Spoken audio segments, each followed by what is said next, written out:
یہ قربانی کا وقت آیا تو رسول پاک صلی اللہ علیہ وسلم نے فرمایا، حضرت ابن عباس حضور کے چچا زاد ہیں، وہ کہتے ہیں نبی پاک علیہ السلام نے فرمایا فاطمہ اپنی قربانی کے قریب آ جاؤ اور گواہ بن جاؤ۔ فرمایا اس کے خون کا قطرہ زمین پہ بعد میں گرتا ہے، اللہ قربانی کرنے والے کے سارے گناہ پہلے معاف فرما دیتا ہے۔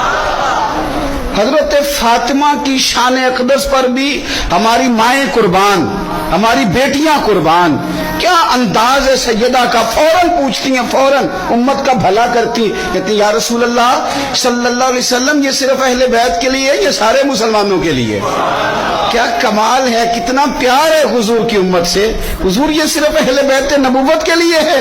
نبی پاک نے فرمایا نہیں فاطمہ یہ ساری امت کے لیے فضیلت ہے کہ قربانی کرنے والے کے جانور کا خون کا قطرہ بعد میں زمین پہ گرتا ہے، اللہ سارے گناہوں کو پہلے معاف کر دیتا ہے۔